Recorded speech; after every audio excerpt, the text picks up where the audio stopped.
Well, good afternoon to you. It's 5:06 here at News Talk 105.9 WMAL, where we're making sense of the news. You can join us today. 888-630-9625,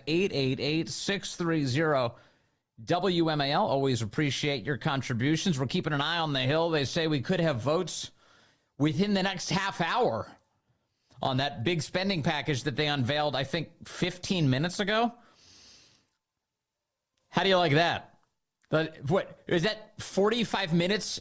That's the window of opportunity to review the legislative text? To hell with you, Washington. I mean, it is so outrageous. And yet here we are. Oh, but we have to, Vince. 11:59:59 is coming. We might have a government intermission where there's no damage whatsoever to anything. What a bunch of jerks. All right, we'll keep you posted on that. Meanwhile, the currently still alive, as far as we know, President of the United States, Joe Biden, is not really active in any of this, and nobody's even pretending that's the case. Here's Scott Jennings on CNN last night describing it. Piece does show Biden having all of these sort of walls up. Yeah. And the walls kept getting higher and higher as the years went on. This is the biggest scandal in America, and the level and volume of people who dedicated themselves to lying to everyone at home about this man's condition for 4 straight years up through this summer is breathtaking. It's a scandal of epic proportions, and it's a fair question to ask: who is running the country? Who has been running the country? And as I said earlier, if you're worried about Donald Trump's advisors having influence, for the last 4 years, apparently this president, duly elected, but this president was not capable of fulfilling the duties of the office. And his staff and the White House lied about it and kept it from the American people. It's an absolute scandal. Yeah, Biden doesn't even have advisors. He just has puppet masters. Joining us now to discuss all of it, David Strom, the associate editor over at Hot Air, returns to the program. David, good to have you back with us.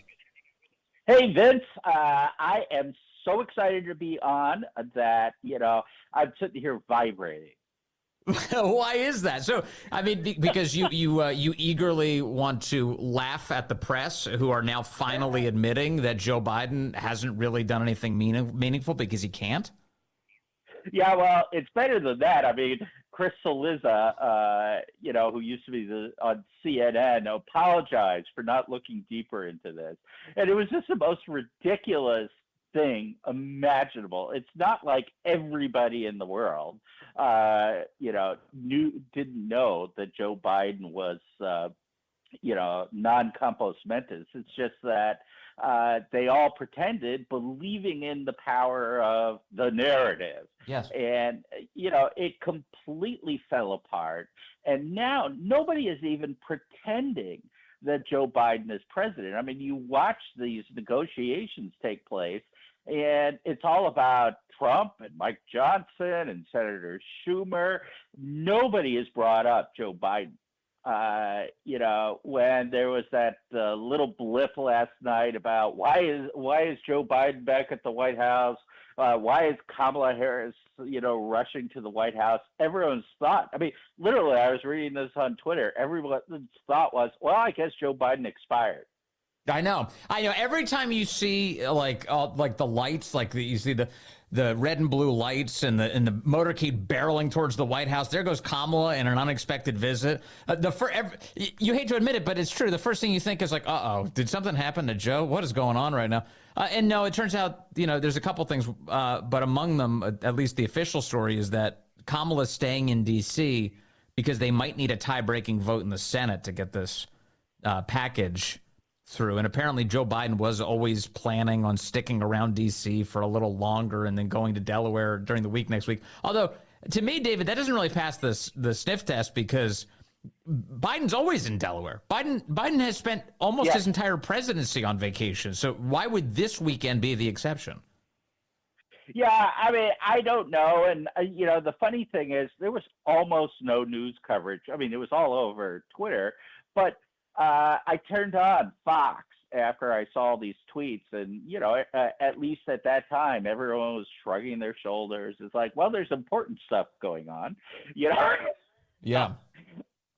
I love, you mentioned Chris Cillizza doing this like apology thing. I have a little bit of audio of it so that people can get the effect. Here's Chris Cillizza, former CNN guy, saying, hey, my bad. Sorry, I should have scrutinized Joe Biden's dementia a little more. As a reporter, I have a confession to make. I should have pushed harder earlier for more information about Joe Biden's mental and physical well-being and any signs of decline. So let me explain. Joe Biden was president from 2020 to 2024. I worked at CNN through Incorrect. 2022. Yeah.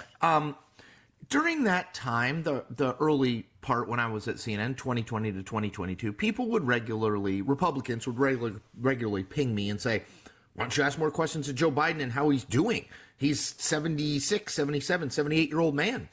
And I would sort of brush them off because what I would say is, well, there's no obvious evidence that he's declining. Yeah, he moves a little slower, he talks a little slower, but there's no evidence that he's declining. And the White House and the people around Joe Biden were absolutely adamant that suggesting anything, asking the question about whether he was in some physical, mental, or both decline was offensive. How could you? It's age shaming. And I think that impacted me at some level because while I did ask the question from time to time of, not directly the White House, but aides and people around in that orbit, I didn't really push on it, if I'm being honest. Now, once I left CNN and once it became a little bit more clear to me about Biden's age, I think I did write pretty regularly and talk pretty regularly about how I wasn't sure that this guy was up to it. And then, okay. All right. There's a lot in there, which is just hysterical to me, but I'll let you take a crack at that, David. What do you think? Well, first of all, he's doing this 7 weeks after the election and almost 7 months since he left the campaign. Mm-hmm. And so, yeah, that's a little late. But actually, the thing that stands out to me and stood out immediately was that second thing that he said, which was, he was putting it like, well, I was a little influenced by these people who said all these things. No, he wasn't a little bit influenced by it. His job, as he understood it, was to be the megaphone for whatever, the people in the establishment said. And that's true for almost everybody in the mainstream media. We don't have, first of all, I don't like the argument that the journalist's job is to speak truth to power. It's to seek truth from power. But these people now, basically consider their job to amplify what comes out of the establishment. And I love that. Yeah. So he says it was the White House told me it would be very offensive if I said that out loud. So I dutifully obeyed them. I'm like, what? That's your rationale? Your rationale was like, well, the White House said, don't say it or else we'll be offended. So I didn't say it. And then one of my favorite parts of that clip is when he says, but once I left CNN, I was able to see more clearly what was going on. And I was like, well, what does that tell you? What does that tell you about the CNN distortion filter that you were living under, the paycheck that you were collecting, the political priorities you had as a result of being a part of that company? I mean, it's really, I love that he's framing this as some sort of confession, but he's telling on the entire industry. Oh, that is absolutely the case. I mean, this is the positive spin. The most positive spin that you could give for this kind of behavior. But just take a look, everyone who is in the mainstream media or attached to, or I call them the Pravda media now, attached to the establishment in any way, instantly came up with the cheap fakes and they repeated it constantly. If you go back and you look, every story talking about Joe Biden and his mental capacity from the establishment media was about how it was a lie. It was a distortion. It was misinformation and cheap fake. disinformation, cheap fake. And so, you know, in one way, I mean, that and then the June 27th performance, you put them together, it was the most devastating thing that could possibly happen to the mainstream media. And in fact, that first few weeks of the Kamala campaign, because you could see in real time them trying to build a narrative, and it couldn't work. And so they're sitting around, they're still wondering why their currency is so devalued. And based on what you just said, it deserves to be. Brian Stelter was just on CNN in the last 24 hours. He's like, they can't get rid of him. They fired him, and and then he came back for a while, and then he was working for free. He just kept doing the network anyway for free after they fired him. They stopped paying him, and now I think they do pay him a little bit, but they just, again, here he is, and he's talking about how it's really a disappointment that the American people are paying a closer attention to X than they are to the so-called journalists at CNN. He's oftentimes relying on random anonymous accounts, these websites, you know, these users on X who are trying to present themselves as the new CNN, the new New York Times, but have no research behind them, no backing, no institutional knowledge. And I understand that for Musk, that's really appealing. It's exciting on his platform, but he ends up misleading a lot of people. You know, it is striking how he does seem to be learning about lawmaking in real time. And just a moment ago, he tweeted about all the coverage of him in the last 24 hours. You know, there's been all these questions, Dana. Is he the real president-elect? Is he the shadow president? Well, Musk responded on X. He says the political and legacy media puppets are all echoing the same idea, parroting the same message, trying to drive a wedge between Trump and me. And Musk adds, they will fail. I don't think anybody's trying to drive a wedge except those Democrats who are saying it. Journalists are just trying to understand the relationship between Trump and Musk, because it's one of the most important relationships of the next 4 years. Yeah, who, us? Wedge? No, we would never. Well, it's just, if you look, every single Democrat is talking about President Musk. The Democratic Party put out a tweet with Elon Musk walking Donald Trump as a dog. All right. Of course they're trying to do this. I mean, everybody is repeating exactly the same thing. And the difference today is that we have seen the making of the narrative in real time. Yes. You know, not everybody, but, you know, more and more people see it. I mean, I will tell you, I've said this a few times. My father, who is a lifelong leftist, 80 years old, 82 now, after June, was it 27th or 29th, the debate, it was like, you know, his eyes popped open, because I've been telling him about the narrative, don't trust the New York Times or the Washington Post, and he thought I was nuts. And then he saw it for himself. He hasn't changed his politics, but he knows not to trust what he's being told. And that's the key. At the core of it, it's that the American people do have the ability to discern information. They have, obviously, they're supposed to be in charge of this system. That's the way the founders arranged it in the first place. The legacy press, the establishment, has a very low regard for the American people, is annoyed that the people have a voice in this system at all. They want to control the way we consume information in order to control our minds and our votes.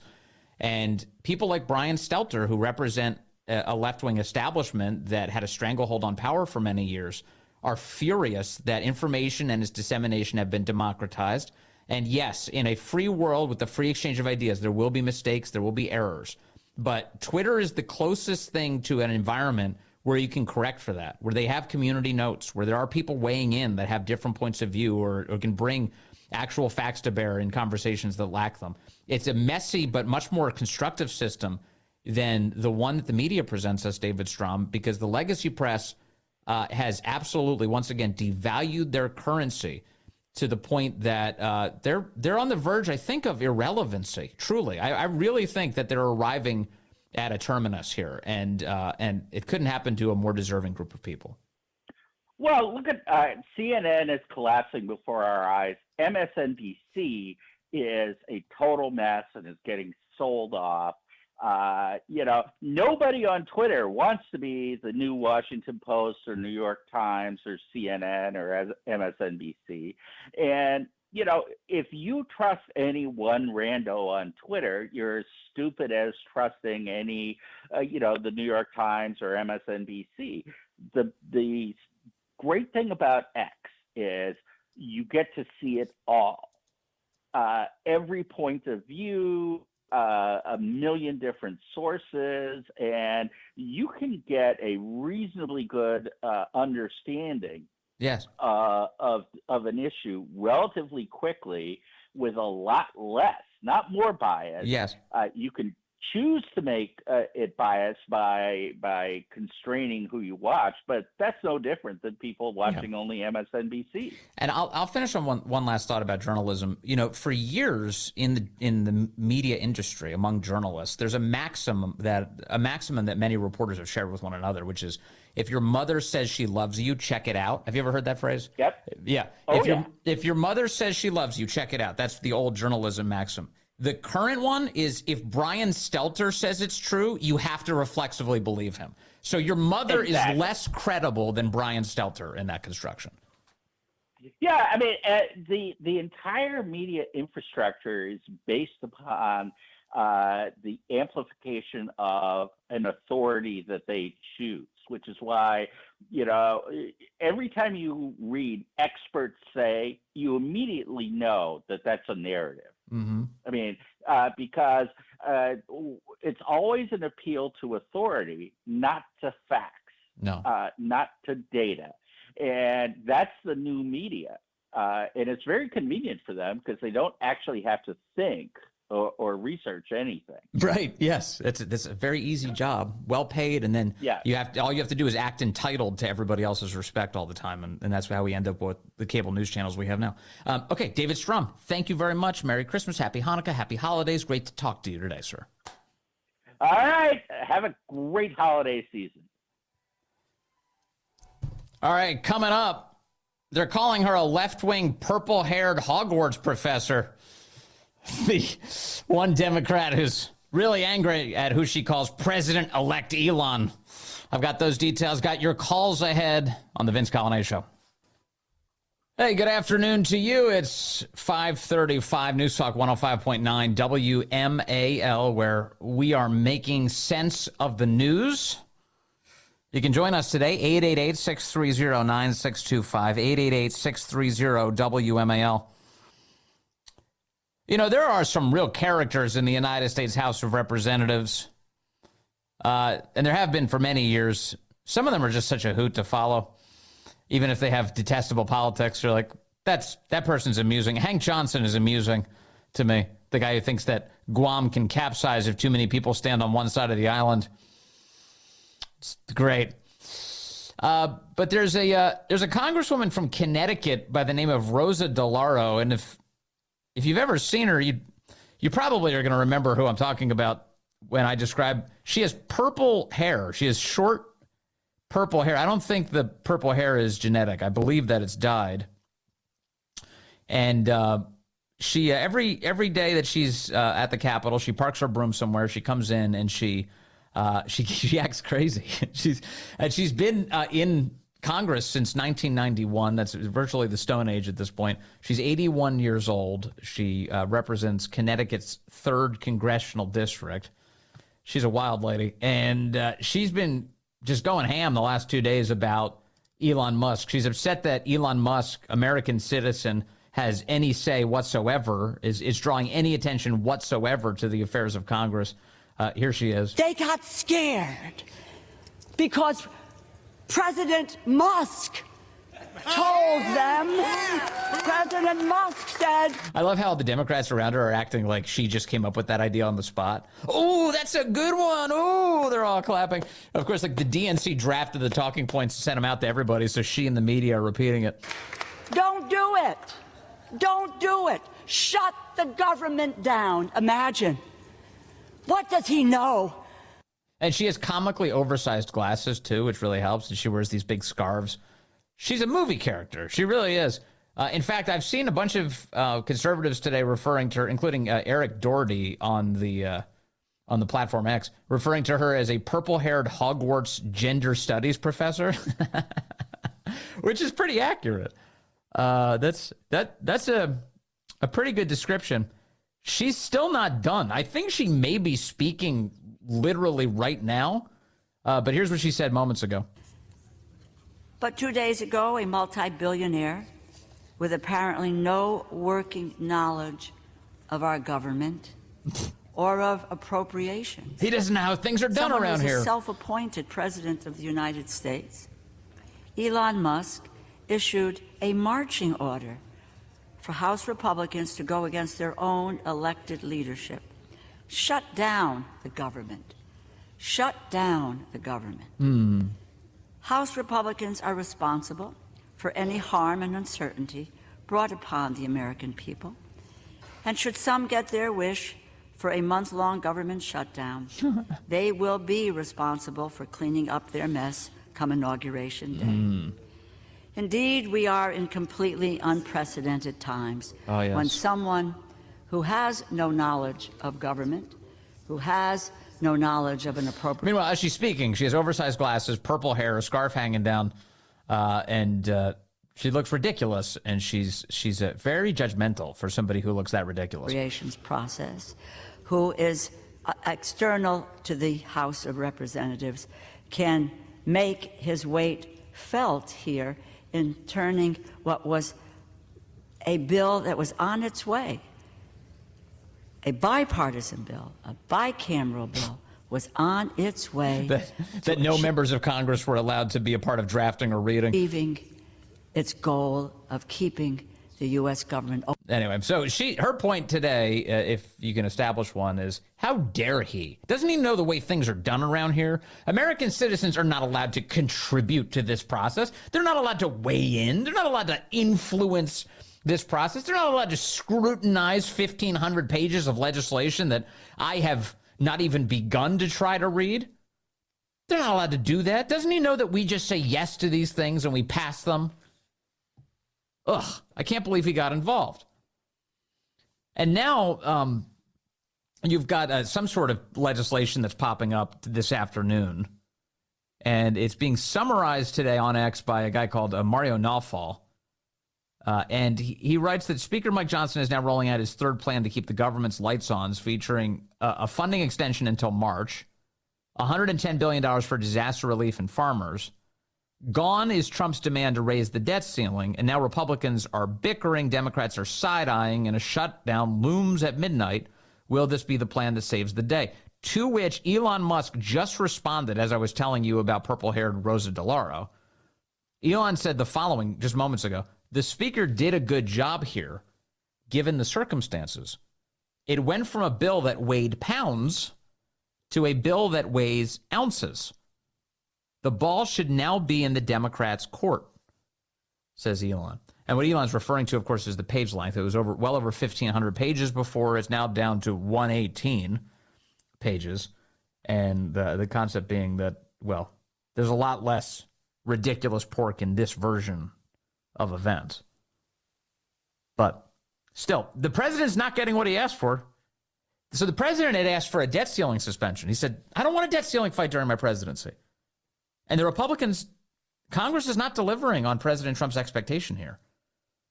And as we were talking earlier with Emily Brooks from The Hill, she was indicating that it's basically a promise that Speaker Johnson and company are making to President Trump. We will get to it. We'll do it. You asked for it. We'll do it. But President Trump's been down this road before. Do you remember that? He has a special grudge for Paul Ryan. He was promised all sorts of wall funding and a secure border that he felt never was actually delivered in exchange for his political support for other legislation. And so Congress has definitely played rope-a-dope with Donald Trump in the past. And my suspicion is that he doesn't have much of an appetite to get drawn into that game again. And much of the reporting is that J.D. Vance especially and President Trump have been all over the phones and have been very much a part of the process over these past few days, especially this morning. So We'll see. We await official word, I guess, from President Trump on Truth Social. But at the moment, Elon Musk just sent up a positive smoke signal that he's kind of on board with this legislation, presumably. But again, has Elon even had a chance to read it? It's been out since when? It was like 4:30 that this thing came out. It came out in the middle of our conversation with Emily Brooks. I was mid-interview, so it was really closer to 4:40. Just about an hour on the nose that this legislation has been public. 118 pages. So are we to believe that everybody's fully analyzed this thing and it's ready to go? Congress is barreling towards a vote this hour. How about give us a little bit more time? I know you're talking about this 11:59 deadline. Let the government shut down until Monday for at least, and then pass it, if that's what you want to do. But give people time. They promised 72 hours. I saw Chip Roy has already come out. He's in opposition to it. And one of the reasons he's opposing, he's voting no, is same deal. It's not the 72-hour rule. We have a 72-hour rule, meaning 72 hours for members to read through legislation in order to render judgment, which seems pretty reasonable given the scale of the spending that's involved here. Any bill that includes even $1 billion in spending, you would think that they'd have at least a few days to absorb it and assess it. And here you have a $110 billion disaster aid package built into it. And they're asking them, you've got an hour. You've got less than an hour to assess this and vote on it. Terrible stuff. Let's see. John is calling in from Montgomery Village, now line 2. Hello, John. You're on the Vince Coglianese Show. Hey, Vince. How you doing tonight? I'm doing well, John. Good. My question was, is the purple lady, who does she think's been running the country for the last 4 years, 3 years? Mm-hmm. I mean, if she's talking about Musk, what about the guy who's been absent? Does she think it's Barack Obama running the country, or does she think it's Vice President Harris? I mean, who's been running? Did she read the Wall Street Journal report? Yeah. One of the great hilarities of all of these random talking points that the Democrats are wielding over the last 24 hours is President Musk is they're straight up just pretending Joe Biden doesn't even exist, that he's not in the White House right now, that he has no power whatsoever. He's not actually currently the president of the United States. That's the game that they're playing, and you're seeing right through it. He's right. He's absent. He's completely mentally absent and physically absent. He hasn't had anything to do with this. No. And I think we have somebody who's trying to do some budgeting and help us who are taxpayers to get, out of this crazy spending that the Congress always puts forth. So it's nuts.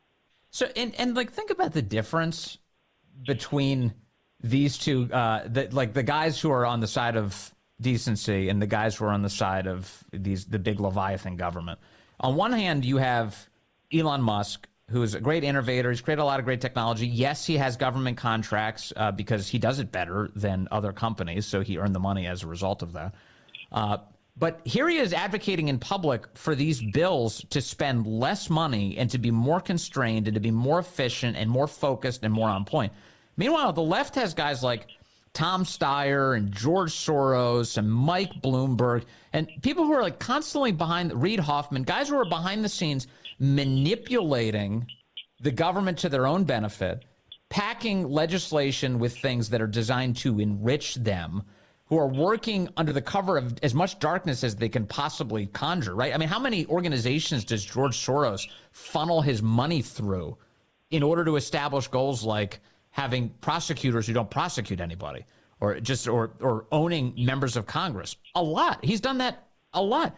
Meanwhile, everything Elon Musk is doing is in the full sunlight, and he's relentlessly saying, we just need less money going out the door. That doesn't sound like the same thing as George Soros to me, John. Yeah, right. You can look at the two people. If you look at a picture of Elon Musk and you look at a picture of her and you think, okay, who's crazier? Who's got common sense? I mean, just think about it. Purple hair? Come on. Yeah. No, definitely. It's useful. You're not supposed to be so judgy, but I tell you what, it sometimes is a useful proxy. You stare at the purple hair lady, you know where she stands. Hey, thank you, John. I appreciate that. Thank you, sir. Let's see. Matt calling in from Rockville on this subject, line 3. Hello, Matt. You're on the Vince Coglianese Show. Happy Friday, Vince. Just wanted to say that the irony, how is the irony not lost on this purple-haired loon where she's worried about someone who's unelected running the presidency. It's almost like that's happening right now. Yeah, like an entire cast of nameless, faceless bureaucrats who are running the entire country right now in lieu of the mannequin who is currently occupying 1600 Pennsylvania Avenue. Exactly right. They're just the idea that she would sit there and be like, I can't believe that this American citizen would have any influence over Congress. Oh yeah, what about like the randos in the White House who are completely unaccountable, who are running the entire disaster that is this administration? Absolutely. Not to mention, I can't believe she's so racist, being so critical of an African American and Elon Musk. Yeah, no, that's exactly right. She should be a little more sensitive when it comes to issues like that. Walk on some more eggshells, because it's a little bigoted the way she was treating Elon Musk. Thank you very much. That's a good point. Yeah, thank you, Matt. Yeah, you really got to be careful. You can't pick on an African American like that. She's using Congress to do it. She's standing at a congressional microphone attacking a great African American. It's disgraceful. It really is. Rachel is calling in from Clark County, Virginia, on line 1 now. Rachel, good afternoon. You're on the Vince Coglianese Show. Hello, good afternoon, Vince. So I originally called in to talk about the pork bill, and how it seems like the left is just doing everything they can to scoop up as much as they can, as quick as they can, because the American people came into their bedroom and said, your room is dirty. You can no longer hide things in your closet and shove them under your bed. Daddy's coming home, and your rooms better be clean. Number 2, Brian Stelter and the rest of the MSN, mainstream media. Yeah. So they're freaking out, because I'll tell you, on things like TikTok, they're trying to get that shut down for a reason, because we have panels. We have people who are so good as hosts that people sit there in the comments for hours to get up in the panels to have discussions about real things, facts over feelings, where we discuss politics and we connect. And they really are becoming irrelevant, because we are finding other ways to communicate with each other, like X. Okay. I just want to see. You said TikTok. I'm not familiar. I'm not on TikTok. So people, are there rooms on TikTok where people have discussions a lot like X Spaces? Yes, sir. So you have the host, and then you can go into the host's live, and you can the host can have up to 9 boxes for panel members. Got it. You bring them up. There's a topic discussion, and there's people that go all day long, and they're really good, and they get into details. We pull up facts. We pull up legislation. We call people out. And this is a lot of Kamala's campaign tried really hard to infiltrate this space with their negativity and get people shut down. That really did happen. Yeah. I'm still opposed to TikTok because it's like a giant like Chinese surveillance and PSYOP operation. I understand. But X does have that feature too, and I've seen it. I've used it. It's really cool. It's really and it does. And you're right, Brian Stelter and MSNBC, that whole set, CNN, they're getting driven absolutely crazy, and for all the right reasons. It's because people like you are out there, Rachel, like actually having real conversation amongst ourselves, reestablishing that town square. And discovering, man, that media is not serving us well, are they? Yep, they're becoming superfluous. They know it, and that's why they're afraid of Elon. And how dare the American people voted for Trump knowing that Elon was right by his side. So, you know what? And again, who was, like the other guest said, who's been running the country? They just came out with a report that says that the staff is basically knew from the beginning that Biden was not okay and not running the country. But now they're upset that Elon is stepping in and is the president's ear.